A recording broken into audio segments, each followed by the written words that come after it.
Civil ज्ञान में।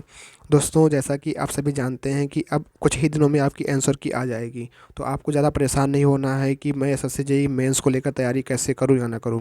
बाकी मैं आज यहाँ बात करने वाला हूं कि कुछ बच्चे मेरे पास फ़ोन कर रहे हैं, मैसेज कर रहे हैं, भैया मॉक टेस्ट में मेरे नंबर अच्छे आते थे पर एसएससी जेईई का रियल एग्ज़ाम में मैं ज़्यादा अटेम्प्ट नहीं कर पाया। और वही बात मेरे साथ भी हुई है। मैं भी मॉक टेस्ट में जो है अच्छे खासे जो है अटेम्प्ट करता था, वहाँ पे अटेम्प्ट ही नहीं हो पाया। तो क्या किया जाएगा। बाकी आप लोग परेशान न होइए। कई भाई लोग तो कह रहे हैं यार भाई आपने इतना अटेम्प्ट किया, आपका सिलेक्शन नहीं होने वाला। यार भाई नो डाउट, अगर सिलेक्शन अगर प्री निकलता है तो आप सभी के लिए मेंस की तैयारी आपके साथ करेंगे, अगर नहीं निकलता है तो फिर से अपने दफ्तर में लग जाएंगे। मैंने अपने आप से खुद से वादा किया, जब तक हाथों में मेरे खुद से मेरे हाथों में जब तक कि जो है जो लेटर नहीं आ जाए तब तक मैं तैयारी को नहीं छोड़ने वाला हूँ। आप लोग परेशान मत होइए बिल्कुल भी मेरे लिए, बस अपना देखिए। आप अपने बारे में सोचिए, आप हमारे लिए परेशान मत होइए। आप सभी से इतना आप लोग जो है ज़्यादा परेशान मत होइए। मेरा होता है या नहीं होता आपको कोई बात नहीं है। बाकी अगर होता है या नहीं होता है उसको देखा जाएगा आंसर की आने के बाद, और रिजल्ट आने के बाद देखते हैं क्या कैसे रहने वाला है। तो आप लोग इसकी चिंता ना करो, अपनी तैयारी जारी रखो, मेरी चिंता ना करो आप लोग। ठीक है। बहुत भाई लोग मैसेज कर रहे थे मुझको, जो है आपने इतना कम अटेम्प्ट किया ये वो। तो होता है नहीं होता है वो मेरे ऊपर है, आप लोग परेशान मत होइए इसके बारे में। और बाकी देखो, जानते हो सबकी लंका लगी पड़ी है। कोई अभी जितने लोग बता रहे हैं मैंने इतना अटेम्प्ट किया ये वो ना, सबकी हाथ आंसर की आने दो ना, सबकी औकात सामने आ जाएगी। हाँ, कितना अटेम्प्ट किया है क्या नहीं है। मैं तो सही बोलता हूँ भाई, क्योंकि मुझे पता है ना, मुझे जो 4-5 साल का अनुभव है, मैंने देखा है। आज नया ये चीज़ नहीं सुनने को मिलता। अटेम्प्ट सब करके आता है। अगर अटेम्प्ट ही डायरेक्टली प्रोपोर्शनल टू आपका जो होता कि सिलेक्शन प्री क्वालिफाइड ना, तो अब तक जो है 200 अटेम्प्ट करके आते हैं। अटेम्प्ट करने का क्या भाई, तो वहाँ पे स्वतंत्र हो 2 घंटे में चाहे जितना अटेम्प्ट मारो। तो आप लोग इसके लिए मुझे परेशान मतलब ज़्यादा परेशान ना हो, मैसेज ना करो। आप लोगों से अपना निवेदन यही है कि आप अपना देखो, मेरा मत सोचो। मेरा होता है नहीं होता है, मैं क्या करता हूँ क्या नहीं करता हूँ, कैसे क्या है, मेरा नंबर कम आते क्या नहीं आते हैं, तो इसका प्रेशर प्रेशर अपना लो। प्रेशर 2 घंटे प्रेशर वहाँ झेल नहीं पाए लोगों ने। और जो है अभी देखो, अभी उसमें 100 क्वेश्चन में ना मैं ऐसे क्वेश्चन दिखाऊंगा जो इजी क्वेश्चन थे। मतलब इजी मतलब कहते हैं कि जो बस कॉमन दिमाग लगाना था, लेकिन नहीं, वहाँ प्रेशर होता। वही यही प्रेशर को झेलना होता। अगर यही प्रेशर अगर झेल गए ना, तो यही प्रेशर भाई, प्रेशर सबकी बस की बात नहीं है प्रेशर झेलने को। ठीक है। 2 घंटे एग्जाम के मॉक टेस्ट की अलग बात है, कमरे में बंद कमरे में अकेले बैठे हो, दे रहे हो प्रॉपर, कहीं जाना नहीं है। लेकिन जानते हो, जिस दिन लग जाता है कि कल पेपर है 14 को, जिन बच्चों का 13 को पेपर रहा होगा, रात में 7 घंटे नींद लेके जाते हो। क्यों जाते हो?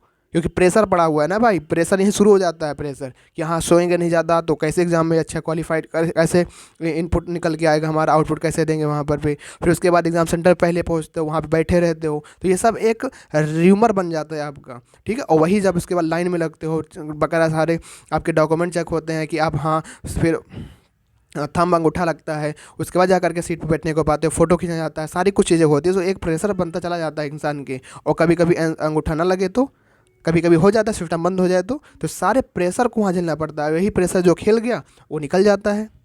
तो अभी मैं कुछ नहीं कहूँगा किसी को। और जो सब आंसर की आने बस कुछ ही दिनों की बात है।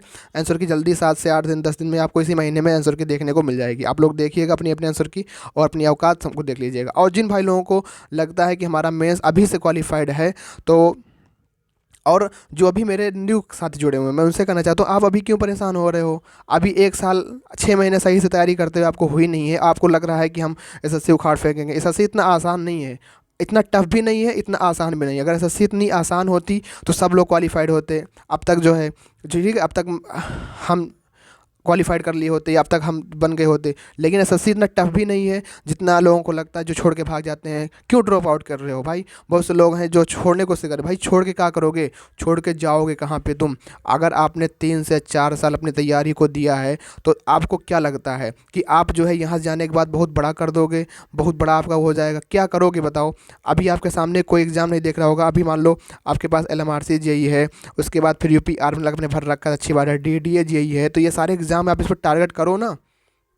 ठीक है। तो अब बस यही आपको समझना, यही तो फ़र्क है। यही जो लोग छोड़ के भाग जाते हैं उनके हाथ में कुछ नहीं आता है। अब वो फिर जब कुछ दिन बाद जब लगता है किसी फ्रेंड को हो जाता है, तो फिर से आके जीरो से शुरुआत करते हैं, फिर कुछ दिन चलेंगे फिर छोड़ के भाग जाएंगे। तो आपको छोड़ के भागना नहीं है। अपना एक आपने अभी तक मान लीजिए 3 से 4 साल में आपने जो है जो भी पढ़ाई की है, मान लीजिए आप फिर से स्टार्ट करिए पढ़ाई को, मैं तो कहूँगा। ठीक है। और थ्रो सिलेबस, मतलब कि जितना आपके सब्जेक्ट वाइज हैं पूरे सब्जेक्ट वाइज फिर से उनको पढ़ डालिए, पढ़िए। और अभी जो लोग नए नए संस्था या कोचिंग में कहीं संस्था में जुड़ के पढ़ाई कर रहे हैं तो पहले सिलेबस को कवर कीजिए। सिलेबस के कवर किए बिना आप एसएससी जेईई को टस से मस नहीं कर सकते हैं। पहले सिलेबस को पढ़िए, उसके बाद मॉक टेस्ट पे काम करिए, पीवाईक्यू लगाइए, उसका रीजनिंग के सारी चीज़ें पढ़िए, जीएस आपका पढ़िए, उसके बाद आप प्री के क्वालीफाई में उस बारे में सोचिए। ये तो क्या हुआ ना कि आप लोग तैयारी करने आए, एग्जाम आ गया, आपने दे दिया। इसको लिए प्रेशर बिल्कुल मत लो यार, बिल्कुल प्रेशर आपको लेना नहीं है कि हाँ यार प्रेशर लेकर के सब कुछ कर रहे हो, बिल्कुल प्रेशर नहीं लेना है। आपको बस अपनी पढ़ाई को समझना है यार, इतना मतलब इतना वो नहीं होता चीज़ें, मतलब जितना आपको लगता है कि हाँ सब कुछ इतना आसानी से हो जाती है। करना पड़ता है, मेहनत लगाना पड़ता है इसमें दिन रात, तब जा करके कहीं पे सिलेक्शन होता है। सरकारी नौकरी इतनी आसान नहीं है जितना आप लोग समझ बैठते हो कभी कभी, तो मैं भी नहीं समझता हूँ चीज़ें। तो आपको क्या करना है कि प्रॉपर ढंग से अब बचे हुए टाइम में आपको क्या करना है, अपनी पढ़ाई को बस जारी रखना है, पढ़ाई को कंटिन्यू रखना है बस अपनों। अब क्या करो, अपना तो टाइम आपके पास मिल गया, आराम से प्रेशर रिलीफ करो और उसके बाद जो है पढ़ाई में लग जाओ, फिर से लग जाओ अगर आपको लगता है। अब यहाँ पे देखो, यहाँ पे क्या होगा, बच्चे आपके जो हैं यही जब एसएससी जेई का जो प्री वाला जो डिसाइड हो जाएगा। देखो अगर प्री की रिजल्ट की बात करो तो रिजल्ट जो आता है कम से कम एग्ज़ाम के कहो 20 दिन पहले आ जाए कि हाँ तुम्हारा प्री में नाम आ जाएगा, और कहो एग्ज़ाम के 1 महीना पहले आ जाए, ठीक है, क्योंकि इसका कोई फिक्स नहीं होता। लेकिन जो आंसर की होती है, उस आंसर की से बहुत जो आपके रॉ मार्क्स यहाँ निकल रहे हैं, आपके जो रॉ मार्क्स होते हैं उस रॉ मार्क्स से आपको बहुत कुछ डिसाइड हो जाता है कि हम मतलब कि ये आपकी मान लो बाउंड्री है, इधर आपकी प्री है और इधर आपका मेंस है यहाँ पे, और यहाँ पे आपका है कि प्री क्वालिफाइड बच्चों की अगर है तो मान लेते हैं कि अगर आपको आंसर की से मालूम पड़ जाता है कि आप इस वाले बीच में आ रहे हो कि फिर से आप यहाँ पे प्री वाले लाइन में आ जाओ या निकल के यहाँ पे आ जाओगे। तो मेरा कहने का मतलब ये है कि जैसे आपके आंसर की आएगी आपके रॉ मार्क्स मालूम पड़ेंगे, और आपको मालूम पड़ जाएगा। अगर आप देखो अभी तक जो भी यूट्यूब पे चल बताया जा रहा है कि 110 नंबर तक आपके जो है अगर नंबर आ रहे हैं, तो आप ये भी जनरल के लिए बताया जा रहा है कि जनरल के लिए अगर 110 नंबर तक अगर आपका आ रहा है तो आप मेंस की एग्ज़ाम को फोड़ने के लिए तैयार हो, मतलब मेंस देने के लिए आपको तैयार हो। आप अपने तरीके से पूरे तरीके से लग जाओ कि हाँ हमको मेंस देना ही देना है, ठीक है। और बाकी जो लोग को लगता है यार मेरा नहीं इस बार नहीं हो पाया, तो वो लोग यार भागो मत यहाँ से छोड़ के। अगर भाग जाओगे ना तो आप कहीं के नहीं रहोगे, क्योंकि आपने जो चीज़ें यहाँ से कवर करके यहाँ तक आप लेकर आई है, भले आपको टाइम यहाँ पे लगा है, अगर आप छोड़ के यहीं से भाग जाओगे तो आप फिर से यहीं पर आ जाओगे। और जो बच्चे अभी नए पेशे से आ रहे हैं तो वो उनकी बराबर भी आप नहीं कर पाओगे। फिर से आप तैयारी के सपना छोड़ दो, तैयारी करना ही आप भूल जाओ, क्योंकि तैयारी ऐसा नहीं होती कि हाँ बस 6 महीना 7 महीना पढ़ के आप सिलेक्शन ले लोगे। इसमें वक्त लगता है, टाइम देना पड़ता है और पेशेंस बहुत ज़रूरी रखना पड़ता है। अगर आपके अंदर पेशेंस नहीं, धैर्य नहीं है तो आप नहीं कर पाओगे, चाहे तैयारी हो चाहे कोई काम हो। मान लो अगर आप छोड़ के भाग जाओगे, कोई तैयारी शुरू करोगे, क्या कर पाओगे वहाँ बताओ? वहाँ पे क्या काम करोगे? कहीं प्राइवेट कंपनी में जाओगे, प्राइवेट में भी इतना अच्छा खासा वो नहीं है भैया, बस आप परेशान हो जाओगे। तो मैं यही कहूँगा कि जैसे आपने इतना समय दिया है बस 6 महीना और टाइम दो, और पूरे प्रॉपर तरीके से चीज़ें हर तरीके से अपना जो है पढ़ते जाओ।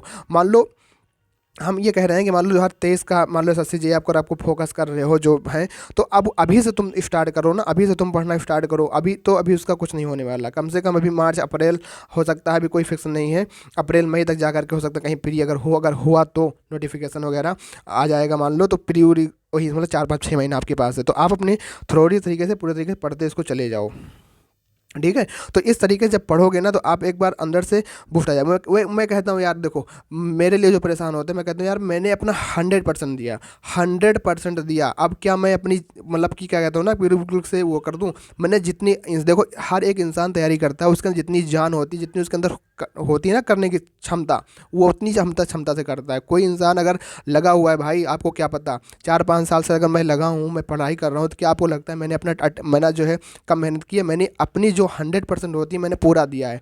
अब वो कहते हैं ना, अगर आप अपना पूरा 100% दो, चाहे आपका सिलेक्शन हो या ना हो, ठीक है, अगर आप 100% दोगे तो आप मिरर के सामने जब खड़े होगे ना तब आपको देख पाओगे। अगर आप 100% नहीं दे पाओगे तो मुझे लगेगा यार काश इतना और मेहनत कर लिए होते। यार मैं अपने आप को, अगर मेरा होता है प्री या नहीं होता है, नो डाउट मुझे कोई दिक्कत नहीं होने वाली, क्योंकि मैंने अपना 100% दिया। बाकी मेहनत आपका काम है और जो रिजल्ट बाकी बाद में देखा जाता है। तो आप लोग बिल्कुल परेशान ना हो। और जो भाई को अभी से लगता है कि हमको मेंस की तैयारी करनी चाहिए, तो मैं उनको भी बताऊंगा, क्योंकि मैंने 2 बार मेंस दिया है और मेंस में क्या क्या दिक्कतें होती हैं, कैसे अपने सिलेबस को कवर करना होता है। तो जो भाई लोग अभी लगता है तो वो अपनी सीट बुक कर सकते हैं। कहाँ पे जा करके, अगर मेंस की तैयारी वो कर रहे हैं तो उनको जाना है कहाँ पे? इबर एग्ज़ाम पे। इबर एग्ज़ाम अगर ऑनलाइन की मैं बात करूँ, अगर ऑनलाइन की अगर बात करूँ तो मैं 100% क्या 200% दावा कर सकता हूँ कि इससे अच्छा बैच इतने कम मिनिमम प्राइस पर आपको कहीं नहीं मिलने वाला है। और इसकी क्या फैसिलिटी है, इसके क्या है, देखो होता क्या है कि सिलेबस को सबसे पहले कवर करना। अब देखो, मैं उन सभी को बता दूं कि जिनके नंबर अगर प्री में जस्ट कट ऑफ के पास होंगे, जैसे मान लो कट ऑफ अगर गई 110, अगर आपके नंबर 110.25 हैं तो आपको भी तैयारी करना होगा। क्यों? क्योंकि एसएससी जेई प्री और एसएससी जेई मेंस से बहुत अंतर होता है। प्री में एक क्वेश्चन का एक नंबर मिलता है लेकिन भैया मेंस में आप समझ लीजिए अभी यहाँ पे कि मेंस में टोटल कितने सेक्शन होते हैं, टोटल 6 सेक्शन होते हैं। और इस 6 सेक्शन में आपके जो है हर एक सेक्शन में है 60 मार्क्स का होता है, ठीक है, 60 मार्क्स का होता है। तो 60 60 60 6 सेक्शन होता है, तो मतलब जा करके एक सेक्शन को आपको छोड़ना होता है। यहाँ पे कोई एक सेक्शन आपको जो है छोड़ना पड़ता है। मान लीजिए आप एक सेक्शन छोड़ दिए, 5 सेक्शन आप करते हैं तो 5 सेक्शन का होता है 300 नंबर होता है। अब इस एक सेक्शन में कहो तो आपको जो है 4 क्वेश्चन देखने को मिल जाए, कभी कर लो 3 मिल जाए, कभी आपको 2 मिल जाए। अगर 2 मिल जाता है तो एक क्वेश्चन 30 नंबर का होता है। अगर 3 मिलता है तो आप मान लीजिए कि 15×3 = 45, 15 नंबर के समथिंग होता है। एक बार 4 मिल जाए तो अगर 4 मिलेगा तो 15 नंबर के समथिंग होगा, अगर 3 मिलेगा तो 20 नंबर के समथिंग होगा। अगर मान लो कोई बंदा 115 सॉरी अगर कोई बंदा 110.25 नंबर लेकर आया है प्री में, जस्ट क्वालिफाइड हुआ है, अगर उसने मेंस में अच्छा कर दिया, मेंस में सपोज किसी बंदे ने अगर जो है एक क्वेश्चन अटेम्प्ट कर दिया 25 नंबर का, और दूसरा कोई बंदा वो अटेम्प्ट नहीं कर पाया जिसके मार्क्स प्री के अंदर 130 थे, मान लीजिए 130 नंबर थे मान लेते हैं, तो कट ऑफ कितनी गई थी, 110 नंबर गई थी। उसके 20 नंबर यहाँ पे कम हुए कि नहीं कम हुए, कम हुए। अगर वो आपने 25 अटेम्प्ट कर दिया तो एक ही क्वेश्चन को अटेम्प्ट करने पर आपके मार्क कितने हो जाएंगे, उसके बराबर हो जाएंगे जिसने प्री के अंदर अच्छा किया था। तो प्री और मेंस में ये डिफरेंस होता है, जनरली लोगों को पता नहीं होता। प्री के नंबर भी और मेंस के नंबर भी जुड़ते हैं, उसके बाद जा करके आपका फाइनल सिलेक्शन मतलब जो है उसमें नाम आता है। जैसे कि अगर मैं कहूँ कि जब मैंने 2019 में अपना पेपर दिया था तो 2019 में कट ऑफ जो थी 115 पॉइंट समथिंग थी, किसकी, ओबीसी की। मैं ओबीसी से आता हूँ और मेरे जो मार्क थे वो 130 मार्क थे प्री के अंदर, ठीक है। कट ऑफ से कितना ज़्यादा, 15 ज़्यादा था। उसके बाद जब मैंने इसका मेंस दिया, मेंस में 190 नंबर थे आउट ऑफ 300 में से। अब जोड़ो 130 और 90 तो हो जाता है 9 3 12 220, तो 221 नंबर समथिंग मेरे आउट ऑफ 321 नंबर जो है आउट ऑफ 500 में से थे। तो ये टोटल आउट ऑफ 500 बनता है, मतलब आउट ऑफ 500 से आपका बनता है 321 नंबर बनता है। और मैंने ये नंबर कैसे स्कोर किया, मैंने यहीं से ही पढ़ाई की थी, जो ऑनलाइन ऑफलाइन में नहीं गया था, ऑनलाइन ही मैंने यहाँ से कोर्स परचेज़ किया था। और प्रॉपर 2 महीने के अंदर या 1.5 महीने के अंदर पूरी क्लासेस ख़त्म हो गई थी। 1 महीना पूरा फुल मुझे मिला था, जैसे कि उस समय भी नवंबर में ही स्टार्ट हुआ था।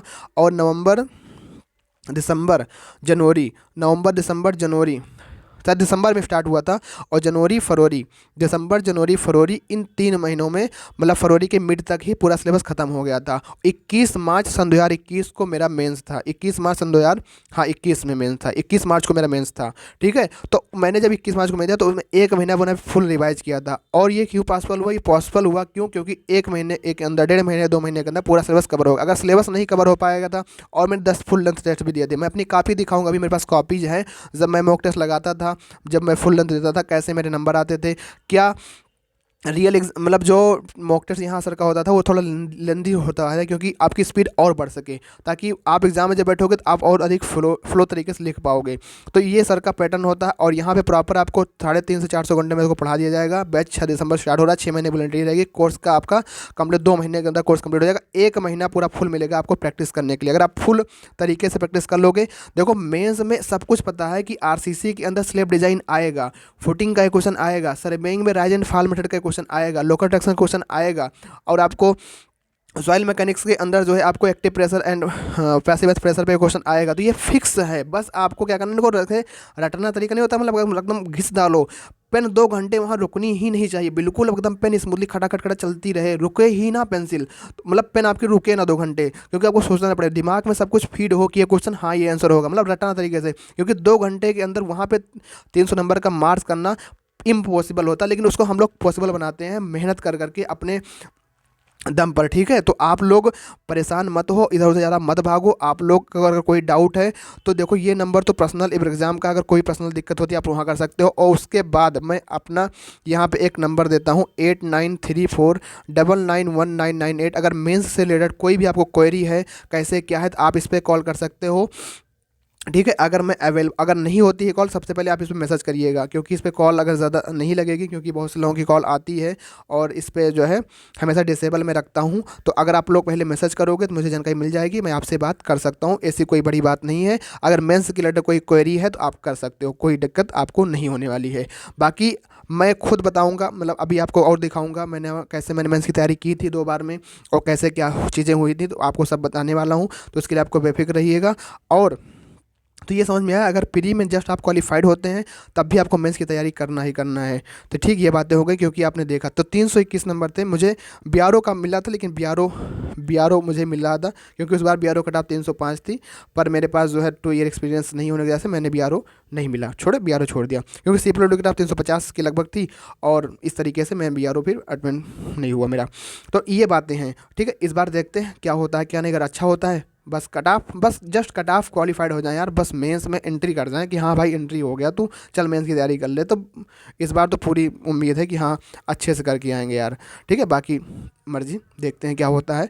और तो ये सारी जानकारी थी आपको बताने की कि हाँ यार आप लोग प्रिपरेशन जारी रखो, भाग के मत जाओ इधर, भागने से कोई मतलब नहीं है, ठीक है। तो यही प्रेशर है, आपको पीछे नहीं हटना है, बस इस पर ही आपको काम करना है। यही मेरा आप सभी के साथ था। और बाकी बढ़िया से प्रिपरेशन करो, मिलते हैं फिर नेक्स्ट वीडियो में। तब तक के लिए थैंक यू, जय हिंद, जय Bharat, take care, bye bye, love you.